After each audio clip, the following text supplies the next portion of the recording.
I really have a heart for things that are broken, like things that are in despair, things that are troubled. I don't know. It's been things that a lot of people would turn their back on or look down upon. I have this desire to help. And I know everybody comes to church and they want to hear this uplifting message about Jesus and how He died for our sins, and we have all these glorious, wonderful things because of that. But if I stand up here on the stage every Sunday and preach that, then it leaves you without the broader picture. That we do have problems. We do have issues and concerns. And we don't all know what's going on in somebody else's life. And so sometimes we can look down our noses at things that we don't understand, at people that we don't understand. And I think we're all guilty of that, myself included. Today's message isn't one that I think everybody is going to cheer on. Today's message is going to be real. It's going to be deep. And I'm going to be honest, I am very much a sympathetic crier, so if I look out, I'm hoping these lights keep me blinded, because if I see you crying, I'm probably going to cry. Today's message is on depression and anxiety. Anxiety is an intense, excessive, and persistent worry and fear about everyday situations. So these things that many of us deal with on a daily basis, that we just look over and we move on and we can see that it's really not worth concerning ourselves over. But you see, the enemy has a really good way of getting a hold of those, and he knows what troubles us. And those little things add up, and all of a sudden you find yourself in this pit of despair, this anxiety. And it comes with a fast heart rate, rapid breathing, sweating, being overly tired. And you find yourself in this pit that you just can't get out of. And you try to explain to people how you feel or what's going on in your life, and nobody understands. Because they don't have the same things going on in their life that you do.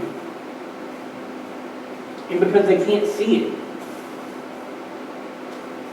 My son Liam was born with a heart defect.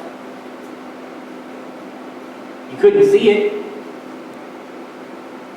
Matter of fact, the first doctors that ever listened to his heart didn't hear it. But when they did, they told us within 2 years, he would have been dead had he not had the medical procedures that he needed to keep him alive. I couldn't see it, but it was there. But yet somehow, because we can't see depression and we can't see anxiety, we tend to just overlook it in people or believe that it's not even real or don't understand how they're feeling, so we just bypass it entirely. Depression is a persistent, and that is a key word there, persistent sadness, loss of interest in activities, and difficulty with thinking, memory, eating, and sleeping. It is persistent. You get into this place of depression and you feel like you cannot escape it. And sometimes this goes on for months. And I don't know, I've been there, where you're around that person that just stays in this deep, dark place. And it just, I'm going to be honest with you guys, it's draining for those of us that don't understand.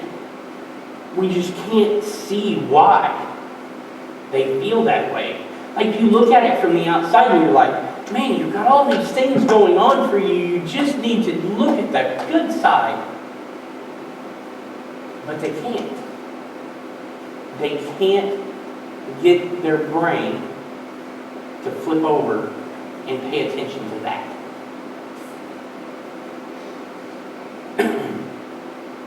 The one thing that I want you guys to understand in today's message is that if you suffer from depression or anxiety, it is real. It is harmful. And most importantly, you are not alone.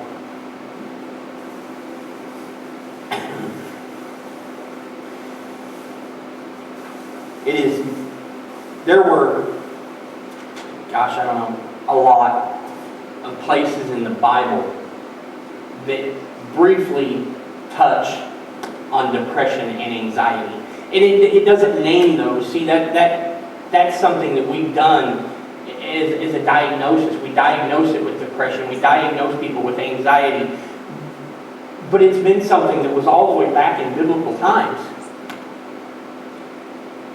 Hannah, Elijah, Job, Jonah, and I'll get to it later, but even Jesus dealt with anxiety or depression.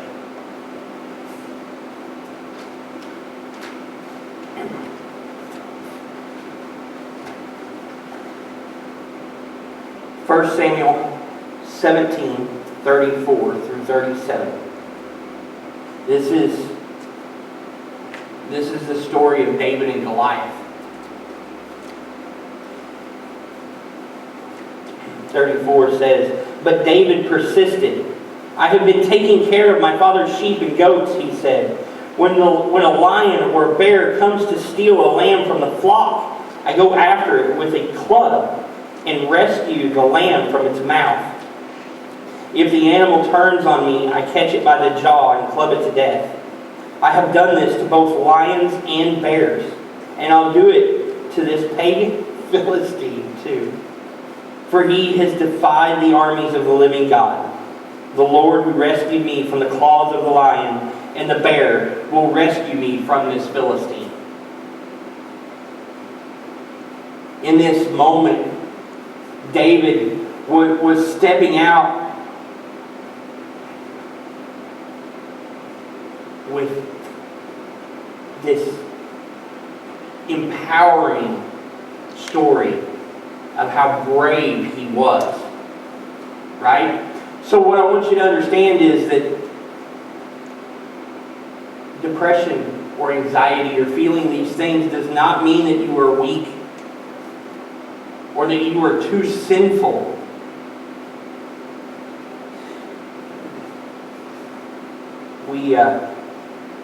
We can fast forward here. Let's skip around a little bit today. In Psalms 31, 9 through 13. And the reason I go here is because Psalms was written by this man. By the guy that had killed the lion and killed the bear and was looking towards killing this Philistine giant named Goliath. 31, 9 through 13. Have mercy on me, Lord, for I am in distress. Tears blur my eyes. My body and soul are withering away. I am dying from grief. My years are shortened by sadness. Sin has drained my strength. I am wasting away from within. I am scorned by all my enemies and despised by my neighbors. Even my friends are afraid to come near me when they see me on the street. They run the other way. I am ignored as if I were dead, as if I were a broken pot. I have heard the many rumors about me, and I am surrounded by terror. My enemies conspire against me, plotting to take my life. This same person that was so brave on the outside, that stood up against a lion and a bear, and again was getting ready to fight this giant Philistine, was battling depression. He was fighting through it. We all want to look at this thing and just say, just get over it. It's okay. Everything's going to be okay. You're braver than this. You're stronger than this. But it still grabs a hold and holds on to you. Later on in this story, 1 Samuel 17, 48 through 51, as Goliath moved closer to attack, David quickly ran out to meet him. Reaching into his shepherd's bag and taking out a stone, he hurled it with his sling and hit the Philistine in the forehead. The stone sank in and Goliath stumbled and fell face down on the ground. So David triumphed over the Philistines, with only a sling and a stone, for he had no sword. Then David ran over and pulled Goliath's sword from its sheath. David used it to kill him and cut off his head. Again, this ridiculous story of strength and bravery and speed, and everything looked like he was just this great warrior that was afraid of nothing.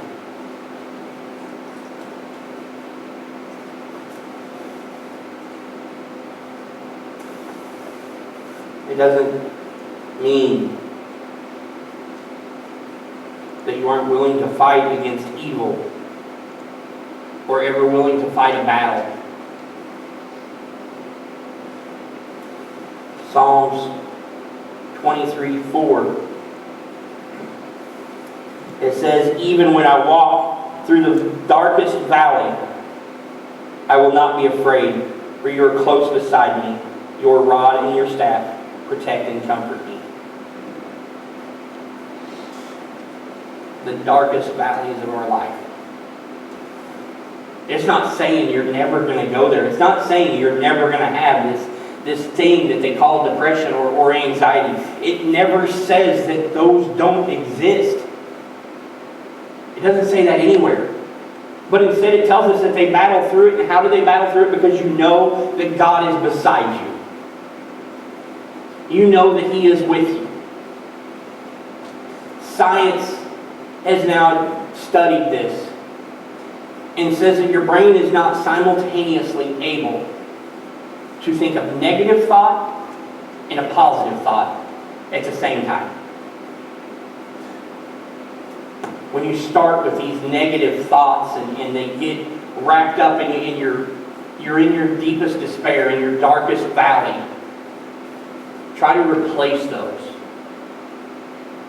Try with the positive that's going on in your life. Don't allow the enemy to take hold, because the deeper into that valley you go, the further in the shadows, the more he's going to be over you and the more control he's going to have on your life.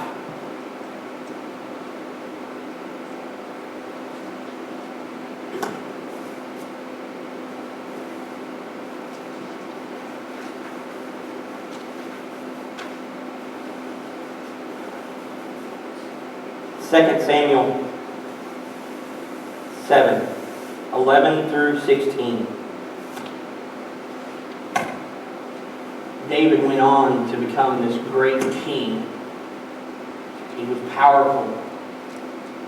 And I don't know about you, but when I think of kings, I think of the people that are covered in gold and surrounded by beautiful women, fanning them with leaves. And I mean, they seemingly have everything that they could ever desire at their fingertips.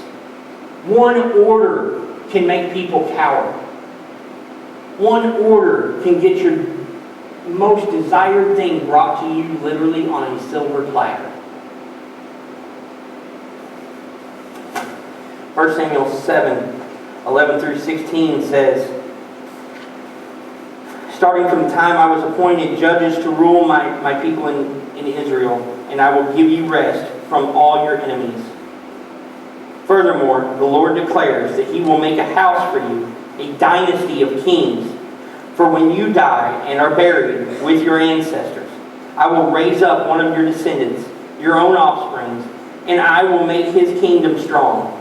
He is the one who will build a house, a temple for my name, and I will secure his royal throne forever. I will be his father, and he will be my son. If he sins, I will correct and discipline him with the rod, like any fathers would do. But my favor will not be taken from him, as I took it from Saul, whom I removed from your sight. Your house and your kingdom will continue forever.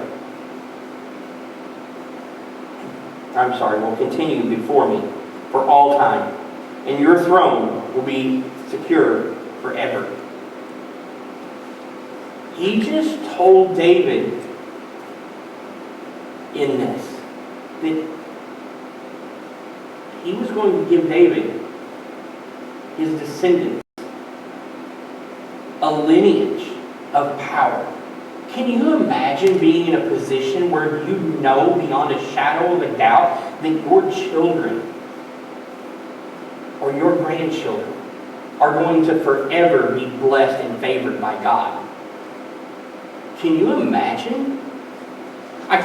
The thought of this just screams at me that this man literally should have been on top of the world.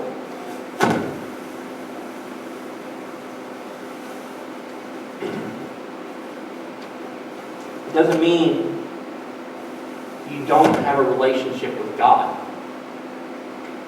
to have depression or to battle with anxiety. It doesn't mean that at all. David had a favored position, appointed by God. But yet in Psalm 34, how does that mean?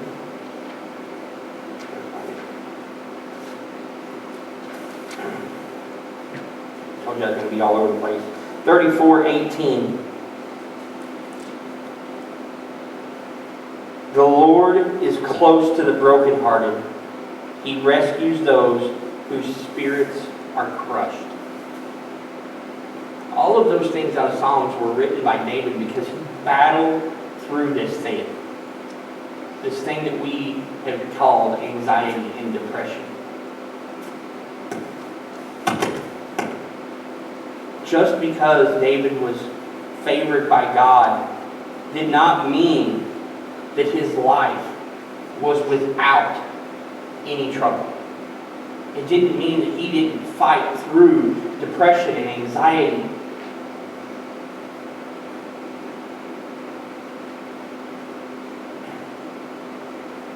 Depression and anxiety goes above and beyond everything is fine. I can look at you from the outside and say, you're going to be okay. But let me tell you what, I got a kid sitting over there with a broken arm. And I very much could have looked at him that day and said, well, I don't see anything, you're going to be fine. Now in the end, he's going to be fine.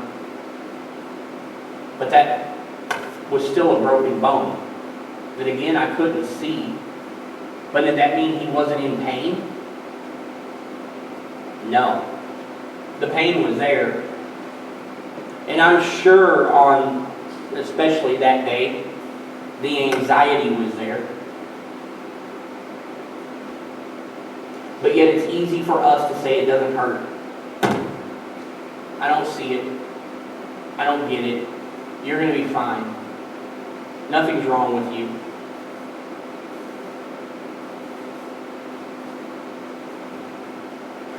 David fought through this depression and anxiety, and there's lies from the enemy that we allow to creep in and take hold. And I say that for this. Every single person has those moments. How far do we let them creep into our lives? Even in the story of the crucifixion, we all know Judas had followed Jesus. He'd been with him. He was one of the disciples. by all means should have had everything together, but yet he sells Jesus out. Now I need you guys to understand what Peter did. You see, Peter denied Christ 3 times. 3 times he denied Christ. But yet when Christ arose, he came to Peter and he says, "It's okay. I still love you. Tend my flock. Watch after my sheep. Feed them." But you see, Judas in his moment, in that fleeting moment after this had happened, did what? He took the ability of Jesus to forgive him away. And he called an end to his life. We don't get to hear the rest of that story of how it would have turned out had Judas continued. I don't know what that looks like.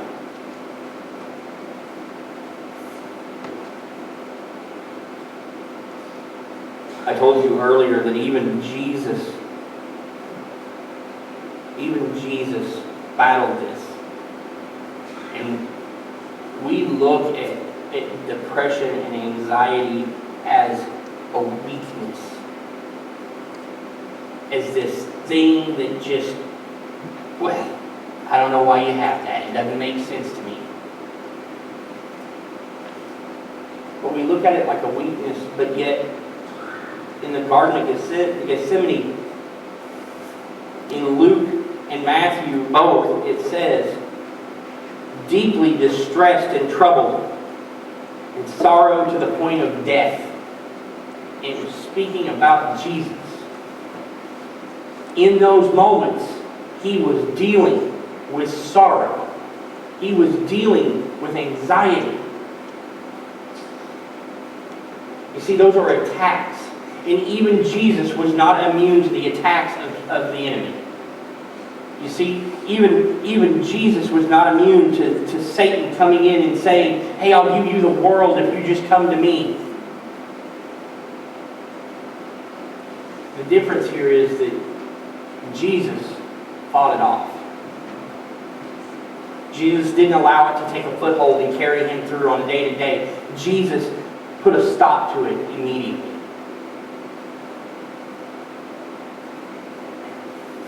In Luke, and I apologize because I didn't get this scripture to Sarah earlier, but in Luke 10:19, if I can find it here, I'm blind. "Look, I have given you authority over all the power of the enemy." This is Jesus talking. "I have given you power over all authority of the enemy." You have authority in your life. You have the authority that was given to you by Jesus.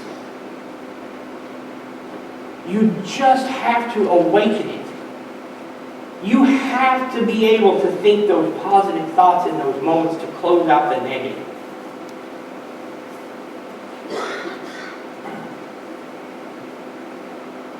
"Look, I have given you authority over all the power of the enemy, and you can walk among snakes and scorpions and crush them.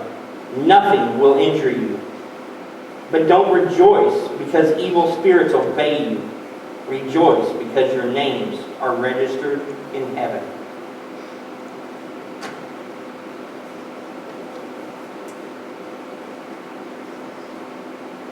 Anxiety and depression is a real issue. We all deal with it to some level or some degree. Some of us it's just a moment and we can get over it. I can't stand up here on this stage today and tell you guys I have never had a moment of depression. That I have never had a moment where these things that were going in my life just spiraled and it seemed like it was never going to stop, and I thought that everything was going to crash around me. I can't tell you that I don't have these thoughts daily. But I don't have depression. I don't have anxiety. I am able to close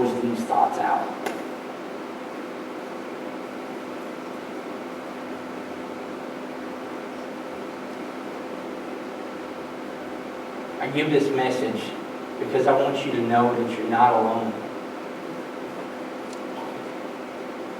I want you to know that you are loved. That there are people around you that are here to support you.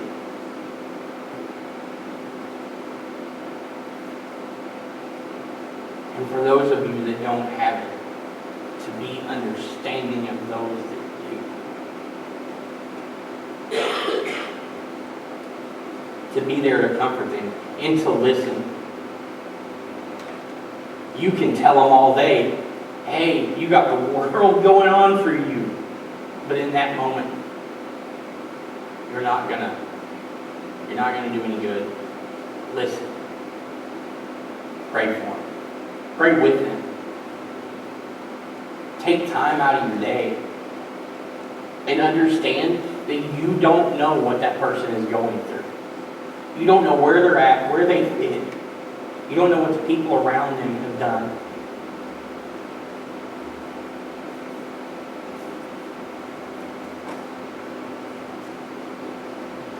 I recently lost an acquaintance. She was a friend in high school, but I hadn't seen her in, 25 years. It's a suicide. Her husband was, and is, a good friend of mine.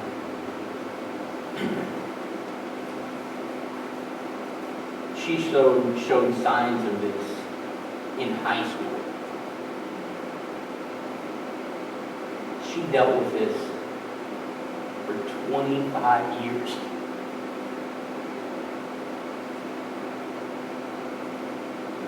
What I will tell you is she loved Jesus. She was in church all the time. She raised her children to love Jesus.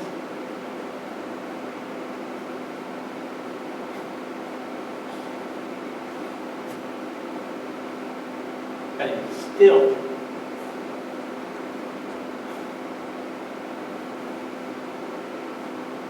became too much.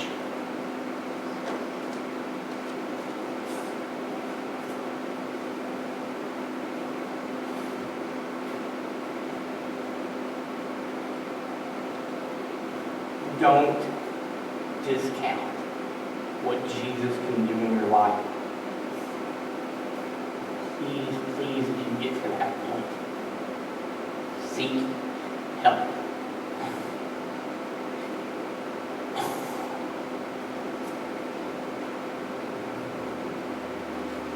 Nobody should feel alone.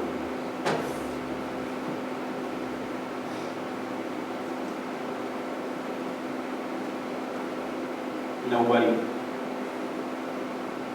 should feel abandoned. Nobody should feel judged in those moments.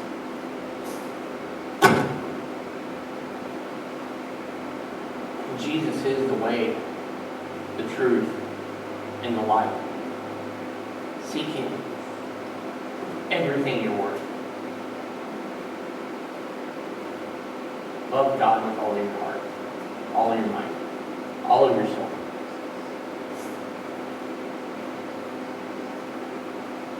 The enemy will lie to you, will take from you, will discourage you, will get in your every thought. Replace those thoughts with Jesus at all times.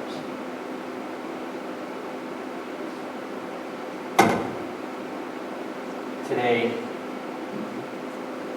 if you have those thoughts, if you have battled that, I'm not going to stand here and tell you to come up to the altar. I'm not going to do that. If you want to come to the altar, by all means, come up to the altar, we'll pray with you. But I understand how personal this can be, and I understand that you don't always want everybody in the room to know. But find somebody to talk to about it. Find somebody that you can trust. Find somebody that loves you unconditionally. Kneel with them. Pray with them. Comfort them. Allow them to comfort you. It is not worth allowing the enemy to win. It's not. You are loved by too many people. Do not bring that up. That was terrible. I was like, I'm not turning my TV down, the volume's on 7. Mom and Dad were home because they were in Springfield helping a friend who had like. And Landon some just sort of left the house and he just, like, our doors are like the trailer house doors that are. Yes. Yeah, and he came down my door and started screaming at me, Jeremiah had to get him out, and then he ran downstairs. Look outside, it's raining. He's standing outside, I don't know what he had in his hand. A knife! Yeah, he had a knife, and he's standing I outside think with a the knife, picture one was shoe like on, to one take shoe care off, of in the middle of the rain, He's staring up at my like this. window, like a psychopath. Dude, he's, I love him now, but. He was like staring off into the woods with the knife. I was like, He's funny now. he's pretty funny now. And I had to call Landon for him to come back to the house, since my door was busted down, I didn't know if he could save it. And we didn't call Mom and Dad, because it was like storming. Which one, Jeremiah? No, Hayden. No. No explanation needed. I did have to worry about it one time, because I thought he was actually going to kill me. But we listened to the same thing I at never the same volume every night, and it has never. I know, it was on 7 every single night, and nobody complained, and then he just got mad one day, and it was like, and it was rain. What we were listening to was rain, because it was like white noise or whatever, and he just freaked out. Yeah. I don't know what she's going on. No, he came up and he went to like dishes, mad at me, he was like, and the first thing I grabbed was the knife out the ground and attacked him. I'll stay in the kitchen now, please. Now you know why. Why do you do that, knowing that there's a reaction? You think it's funny, it gets her worked The up. only reason I never chased him around the house being like anything, I was like protecting myself genuinely, because he has knocked me out several times. I've never actually chased her around the house. She's standing on the opposite side of the island, and I go, what is she doing? Knowing she's being around us, and you know how she is, I